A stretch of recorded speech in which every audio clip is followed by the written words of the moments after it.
आदमी ने महंगा व्हाइट सूट पहना हुआ था और हाथ में सोने का ब्रेसलेट और आंखों पर काला चश्मा लगाए एक आदमी दिखाई दिया, जिसके आसपास बॉडीगार्ड खड़े थे। दरअसल वो कोई और आदमी नहीं, शहर के रईसों में से एक रईस वेदांत माथुर था। वेदांत को एंटीक चीजों का शौक था और इसलिए उसका एंटीक मार्केट में आना जाना लगा रहता था। सेठ जी, मैं ये स्टोन खरीदना चाहता हूं, कहिए इसकी कीमत कितनी है? गौतम एक नजर में वेदांत को पहचान चुका था। वहीं वेदांत की बात सुनकर शॉप के मालिक को कुछ समझ नहीं आ रहा था। अरे हुकुम, थे तो काढ़ाने वाले थे और मने तो थाड़े वास्ते बढ़िया से बढ़िया चीजें अलग काढ़ रखी हैं। थे भी काई टूटे स्टोन मारे। मैंने कहा ना, मुझे यही स्टोन चाहिए, तो मतलब यही स्टोन चाहिए। ये लो पैसे। वो मुस्कुराकर बोला। यह कहते हुए वेदांत ने अपना पर्स निकाल लिया, लेकिन इससे पहले वो पैसे देता, गौतम आगे आकर उसकी आंखों में देखने लगा। सॉरी सर, लेकिन ये स्टोन बिक चुका है।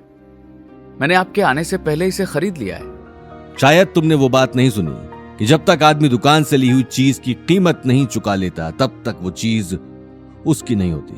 और तुमने अभी तक इसके पैसे नहीं दिए, इसलिए इसे मैं खरीद रहा हूं। सेठ जी, कीमत बताइए स्टोन की। अब मैं कहीं बताऊं, ये तो यहां आदमी। ठीक है, ये लीजिए, ये 2000 हैं। मुझे चेंज नहीं चाहिए, मुझे बस ये स्टोन चाहिए, वेदांत ने कड़क आवाज में कहा। यह बात कहते हुए वेदांत ने शॉप के मालिक की तरफ 2000 का नोट बढ़ा दिया। 2000 का नोट देखते ही शॉप के मालिक की आंखों में गहरी चमक आ गई। वो सोच भी नहीं सकता था कि उस स्टोन की कोई इतनी बड़ी कीमत चुकाने को तैयार हो जाएगा। शॉप ओनर अगले ही पल पैसे लेकर एक कोने में बैठ गया।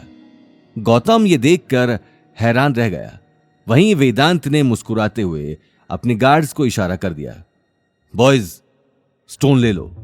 सर, आप ये ठीक नहीं कर रहे हैं। मैं आपसे पहले ही इसे खरीद चुका हूं और आप मुझसे जबरदस्ती नहीं ले सकते। तुमने खरीदा है? सीरियसली? क्योंकि मैं यहां बहुत देर से खड़ा होकर तुम्हारी बार्गेनिंग देख रहा था। तुमने तो अभी तक इसके पैसे भी नहीं चुकाए, तो फिर ये तुम्हारा कैसे हो सकता है? शॉप का माहौल गर्म हो चुका था। गौतम और वेदांत में से कोई पीछे हटने को तैयार नहीं था। यह देखकर शॉप का मालिक गौतम को समझाने चला आया। कहीं करियो है भाया, एक काम कर, ये 2000 तू राख ले। पर मारी दुकान मारे तमाशा तो मत कर। वेदांत सेठ नाराज हो जाएगा तो या स्टोन वेदांत सेठ ने दे दे। ऐसे कैसे दे दूं? सेठ जी, अगर मुझे ये 3000 भी देंगे तो भी ये स्टोन बिकाऊ नहीं है। इसे मैंने खरीद लिया है, दैट्स इट। गौतम ने एक झटके में मना कर दिया, लेकिन 3000 की बात सुनते ही अनिल खुशी के मारे खड़ा होकर आगे आ गया। वहीं देखते ही देखते शॉप के चारों तरफ लोगों की भीड़ जमा हो चुकी थी।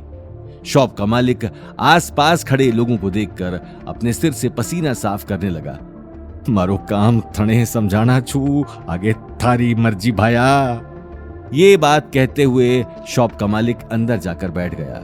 वहीं वेदांत अब तक गौतम की आंखों में देख रहा था। ये स्टोन तो तुम्हें देना ही पड़ेगा, अब चाहे तुम्हारी मर्जी हो या फिर नहीं, क्योंकि वेदांत को जो चीज एक बार पसंद आ जाती है, फिर वो चीज या तो उसकी होती है या फिर किसी की नहीं।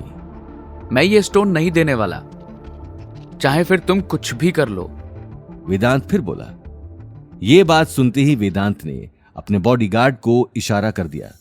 बॉडीगार्ड ने इशारा देखते ही गौतम के चेहरे पर एक जोरदार घूंसा मार दिया। घूंसा इतनी तेज था कि गौतम को कुछ वक्त के लिए होश नहीं था।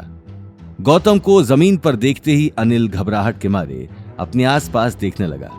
उसके सामने लंबे चौड़े बॉडीगार्ड खड़े थे, जिनकी आंखों में गुस्सा साफ दिखाई दे रहा था।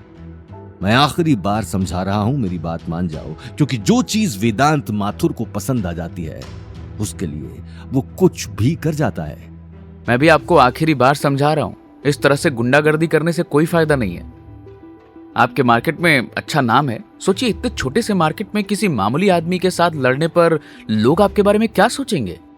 ये बात कहते हुए गौतम उठकर अपने कपड़े ठीक करने लगा। ये कहना गलत नहीं होगा कि उस बॉडीगार्ड के पंच का गौतम पर कोई असर नहीं हुआ था, लेकिन गौतम की बात सुनकर वेदांत की आंखें गुस्से में लाल हो चुकी थीं। आगे की कहानी जानने के लिए देखिए अगला एपिसोड सिर्फ पॉकेट एफएम के यूट्यूब चैनल पर और रॉयल वारिस के सारे एपिसोड्स को सुनने के लिए डिस्क्रिप्शन में दी लिंक से डाउनलोड करें पॉकेट एफएम ऐप।